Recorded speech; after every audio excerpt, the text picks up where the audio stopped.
Quiero compartir contigo un tema bastante importante y a la vez también muy controversial y que dice relación a la circular número 586 emitido por la Superintendencia de Educación.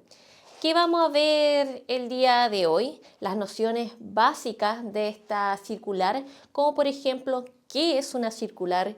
¿Qué es la Superintendencia de Educación? ¿Cuál es el objeto de la Superintendencia de Educación? ¿Qué atribución tiene la Superintendencia de Educación? ¿Y qué atribución cumplió la Superintendencia de Educación con la dictación de esta circular número 586? Pero antes de entrar en este contenido, me gustaría contextualizar con ustedes el por qué la Superintendencia de Educación emitió esta circular número 586 y esto se remonta a la dictación de la Ley 21.545, más conocida como Ley de Autismo. Esta Ley de Autismo contiene 5 títulos y en el título 4 habla todo lo relacionado al ámbito educacional. En cuanto al ámbito educacional, solamente hace referencia a 4 artículos y al ser bastante escaso el contenido en cuanto al ámbito educacional, es que surgieron bastantes dudas, sobre todo en la comunidad educativa y más aún en lo referente a los ajustes necesarios y a las modificaciones que se debían realizar en los reglamentos internos de convivencia escolar de cada establecimiento educacional.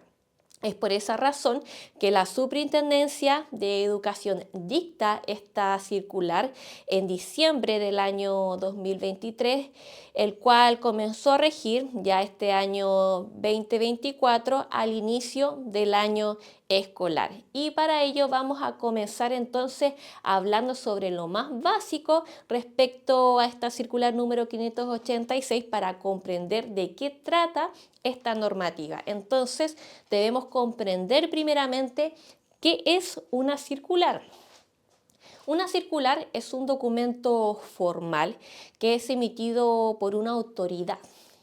¿Quién es esta autoridad? La Superintendencia de Educación. Esta circular tiene una información específica y también va dirigida a un público objetivo específico y en este caso es impartir instrucciones a los sostenedores de los establecimientos de educación parvularia, básica y media.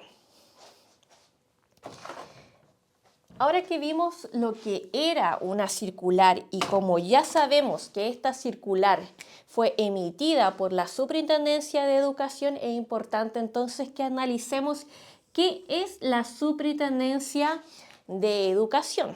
Y para ello debemos señalar que la Superintendencia de Educación es un organismo público descentralizado que está dotado de personalidad jurídica y de patrimonio propio y que se comunica con el presidente de la República a través del Ministerio de Educación.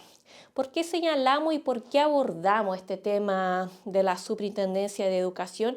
Para poder comprender más que nada el contenido de la circular número 586 y cuál es el propósito también que cumple este organismo público con la dictación de esta circular y también para poder prevenir algunos errores como por ejemplo invocar alguna acción en la superintendencia la cual no sea de competencia de la superintendencia, como por ejemplo lo que se relaciona con la búsqueda de matrícula, el sistema de admisión escolar, la emisión de certificado de estudio, la cual es competencia del Ministerio de Educación. Entonces, ¿cuáles serían algunas de las competencias de la Superintendencia de Educación? Como por ejemplo todo lo relacionado a las medidas disciplinarias, a la cancelación de matrícula, expulsión de los estudiantes, discriminación, acoso escolar, situaciones de connotación sexual, etc. Entonces ya vimos que era la Superintendencia de Educación, vimos lo que era una circular. Ahora vamos a ver cuál es el objeto de la Superintendencia de educación. Entonces, el objeto de la Superintendencia de Educación es principalmente fiscalizar a los sostenedores de los establecimientos de educación parvularia, básica y media. ¿Y qué es lo que fiscaliza? El cumplimiento de la normativa educacional y que también el colegio se haya regido, por ejemplo, en algún procedimiento administrativo interno, se haya regido no tan solo a la normativa educacional, sino que también a su propio reglamento de convivencia escolar, más conocido como RICE. Entonces ya sabemos cuál es el objeto de la superintendencia. Ahora es importante también que señalemos qué atribución tiene la Superintendencia de Educación. Esta atribución dice relación a aplicar e interpretar administrativamente la normativa educacional.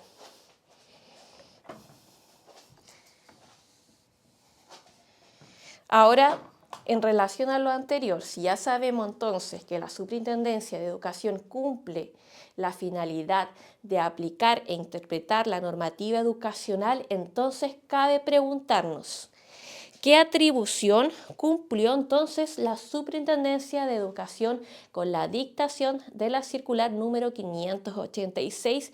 Y esta dice relación a la aplicación e interpretación de la Ley 21.545. Más conocida entonces como la Ley de Autismo. Dijimos en un comienzo entonces que esta ley en realidad dejó bastantes interrogantes en cuanto al ámbito educacional y es por esa razón que este organismo público descentralizado, dotado de personalidad jurídica y patrimonio propio, vino e interpretó esta ley de autismo y también estableció cuáles eran las obligaciones que debían entonces cumplir los establecimientos de educación parvularia, básica y media. Y vamos a responder la pregunta que busca contribuir entonces esta circular número 586.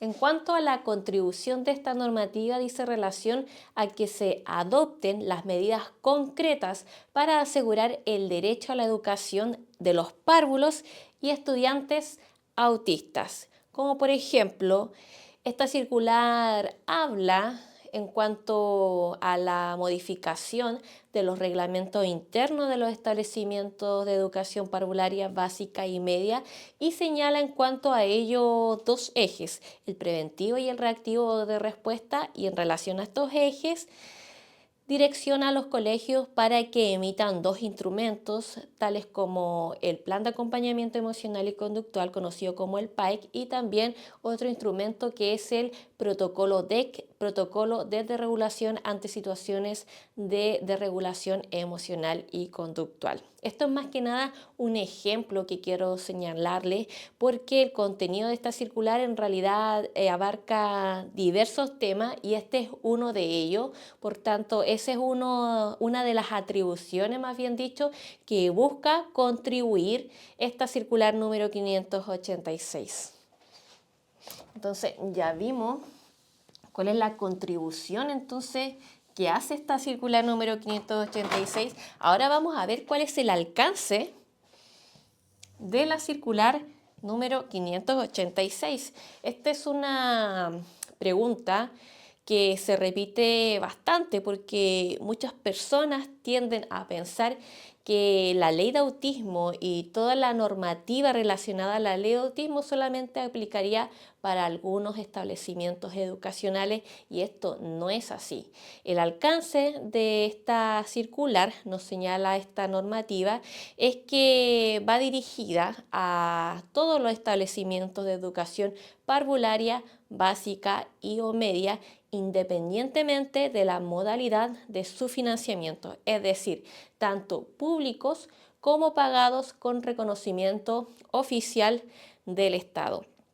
Ahora, quiero hacer también un énfasis para no caer en confusiones, porque si bien abarca todos los establecimientos de educación parvularia básica y media, no aplicaría entonces para las escuelas de lenguaje. ¿Por qué? Porque las escuelas de lenguaje se rigen bajo el decreto número 1300 que dice relación a los alumnos con trastornos específicos del lenguaje o más conocido como TEL. Por tanto, la ley de autismo en este caso, el que es la circular número 586, no tiene aplicación en estas escuelas. Esto más que nada para que quede claro y no caigamos en estas confusiones.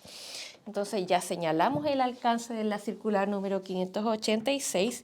Ahora vamos a ver cuál es la vigencia de esta circular número 586 y esta interrogante es muy importante porque muchas personas nos han señalado, familia, de que el colegio de sus hijos no están aplicando la normativa de la ley de autismo, tampoco la circular número 586, lo cual obviamente es sumamente grave porque deja fuera todo lo relacionado a la inclusión en el ámbito educacional para los párvulos y estudiantes autistas. Y cuando me consultan cuál es el plazo que tienen los colegios o los establecimientos de educación parvularia básica o media para aplicar la ley de autismo, ahí debo señalar entonces que esta comenzó a regir desde el principio del año escolar del año 2024. Por tanto, el plazo, por así decirlo, estaría vencido para el cumplimiento de esta normativa, la circular número 586. Por tanto, si el establecimiento educacional de tu hijo o hija aún no ha aplicado esta normativa, es importante que te acerques y lo señales para que se pueda por fin aplicar esta normativa, esta circular número 586 y puedan elaborar también los instrumentos que son tan importantes para precaver una desregulación emocional y conductual como es el plan de acompañamiento emocional y conductual que de carácter individual por cada párvulo y estudiante autista y por otra parte el instrumento que es el protocolo ante situaciones de desregulación emocional y conductual, los cuales vienen a identificar cuáles son los elementos o cuál es el contexto que podrían gatillar una desregulación emocional y conductual en cada estudiante y este último instrumento viene más que nada a dirigir a los establecimientos educacionales para que puedan establecer cuáles son las acciones a seguir ante una situación desafiante de desregulación emocional y conductual en un párvulo o estudiante autista. Por esa razón es que esta circular habla de estos dos ejes, tanto preventivo como reactivo o de respuesta, y en base a estos dos ejes señala entonces la elaboración de estos dos instrumentos. Además, esta circular también aborda temas tan relevantes como son las medidas disciplinarias, un tema bastante controversial, ya que actualmente aún se están aplicando medidas disciplinarias por conductas que son de la condición del espectro autista de los párvulos y estudiantes, lo cual obviamente genera consecuencias bastante negativas en los niños porque se están imponiendo como faltas hechos que son de su diagnóstico propiamente tal y en muchos casos hemos podido evidenciar en los cuales se le acumulan muchas anotaciones negativas a los estudiantes autistas, como por ejemplo por el hecho de salir de la sala o también por el hecho de pararse de su silla, lo cual es propio de la condición del estudiante ya que necesita autorregularse sensorialmente y muchas de estas conductas también están especificadas en las recomendaciones y sugerencias que realizan profesionales externos que tratan al párvulo y estudiante autista. Por tanto, es sumamente importante que este instrumento que es de carácter individual, el plan de acompañamiento emocional y conductual, sea elaborado en conjunto con las familias y que también se identifique cuáles son entonces estas conductas que podrían gatillar una desregulación emocional y conductual en el estudiante para poder identificar cuáles serían entonces estas conductas propias de su condición. Si este video te pareció útil, te invito a que le des like y puedas compartirlo también con aquellas personas que les puede interesar o servir, como aquellos padres o apoderados de niños, niñas y adolescentes autistas, como también profesionales de la educación. Además, quiero invitarte a que te suscribas a mi canal Abogada Macarena Muñoz, porque estaré compartiendo bastante contenido en relación a la infancia y discapacidad, precisamente al derecho de familia, educacional y penal, abarcando todo lo que se relaciona a la infancia. Así que no te pierdas estos contenidos porque van a estar bastante interesantes.